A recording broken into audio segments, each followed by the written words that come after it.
Kemanisan Ramadan masih dirasai. Imaratkannya dengan seikhlas hati. Assalamualaikum, salam hujung minggu. Apa khabar semua penonton setia Journal of Ramadan? Hari ini genap 24 hari kita menjalani ibadah puasa.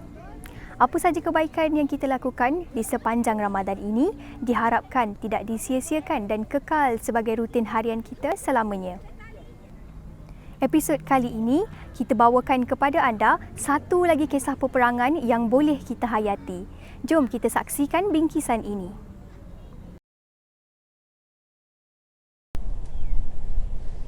Assalamualaikum warahmatullahi wabarakatuh. Apa khabar penonton yang berada di rumah?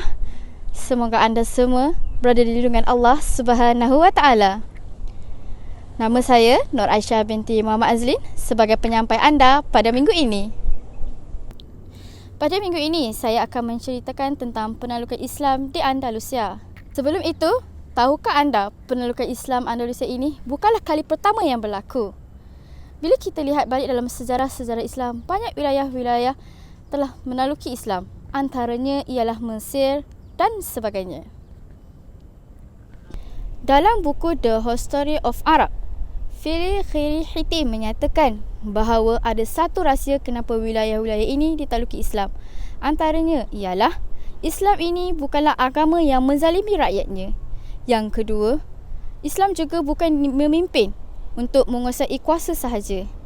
Oleh itu, bila kita lihat, mereka memasuki Islam kerana sukarela. Sebelum kedatangan Islam di Andalusia, Andalusia berada dalam satu pemerintahan raja yang sangat zalim, iaitu Raja Rodrik. Raja Rodrik sangat dibenci oleh rakyatnya kerana dia meletakkan cukai yang sangat tinggi, memperkosa wanita dan menguasai seluruh kekayaan negara. Sedangkan pada waktu itu dia tahu rakyatnya berada dalam kemiskinan yang sangat parah. Rakyat Andalusia yang mewakili kaum Julain telah meminta bantuan daripada umat Islam. Maka kaum Julain bertemulah dengan Musa bin Nusaid. Pada mulanya, Musa bin Nusaid ini tidak mempercayai kaum Julain kerana dia takut ada muslihat yang lain. Maka kaum Julain pun telah meyakinkan Musa bin Nusaid dengan berkata, rakyat Andalusia sendiri yang mengalukan kedatangan umat Islam. Maka Musa bin Nusaid menulis surat kepada Khalifah Walid bin Abdul Malik. Khalifah Walid telah menghantar tentera-tenteranya kepada Andalusia. Maka Musa bin Nusaid telah pun melantik Tariq bin Ziyad untuk menjayakan misi mereka. Siapa Tariq bin Ziyad? Tariq bin Ziyad merupakan seorang pemuda kaum Barbar yang berasal daripada tanah Afrika. Beliau juga panglima yang sangat penting di daerah Liberia. Antara kerjayanya ialah beliau merupakan timbalan kepada ketua Parlimen Islam iaitu Musa bin Nusaid. Nama beliau dikenali apabila Musa bin Nusaid menghantar dia ke arah semenanjung Liberia. Atas kejayaan mengalahkan tentera Visigoth, beliau telah dilantik oleh Khalifah Walid bin Walid menjadi gubernur di Hispania. Selepas beberapa tahun telah mentadbir wilayah tersebut, Khalifah Walid pun memanggil Tariq bin Ziyad ini untuk pulang ke Damsyik. Berbalik kepada kisah di Andalusia, Raja Rodrik telah mengetahui kedatangan umat Islam sehingga menyebabkan dia berasa kekhawatiran. Maka Raja Rodrik telah membunyikan loceng-locengnya di gereja untuk memberitahu ada ancaman yang berlaku. Maka pimpinan gereja telah memberi motivasi kepada rakyatnya untuk terus kuat bersemangat melawan pasukan umat Islam. Kedua-dua pasukan ini telah bertemu di sebuah lembah yang bernama Barbet. Tentera Andalusia seramai 100,000 orang, manakala 12,000 orang daripada tentera umat Islam. Dan akhirnya peperangan ini berpihak kepada umat Islam. Kemenangan ini juga telah membuatkan Islam bertapak di situ selama 800 tahun. Apabila kita melihat sejarah Islam, banyak peperangan-peperangan umat Islam yang berlaku, tenteranya lebih sedikit berbanding daripada pihak lawan. Namun, kemenangan berpihak kepada umat Islam.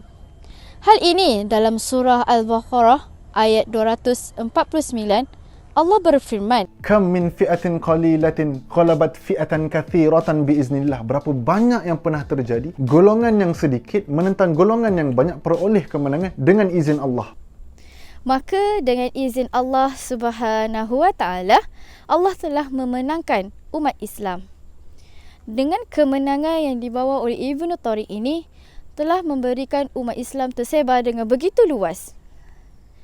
Sehingga kini kita dikenali oleh Sepanyol, Portugal dan Perancis.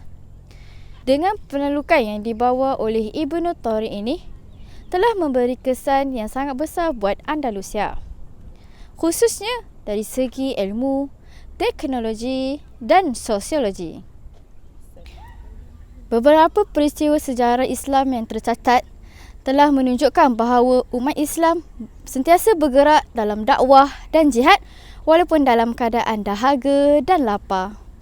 Peristiwa Al-Fukahat, iaitu pembukaan wilayah baharu, berlaku adalah untuk menghapuskan segala halangan fizikal yang boleh menghalang dakwah Islam tersebar kepada seluruh umat manusia.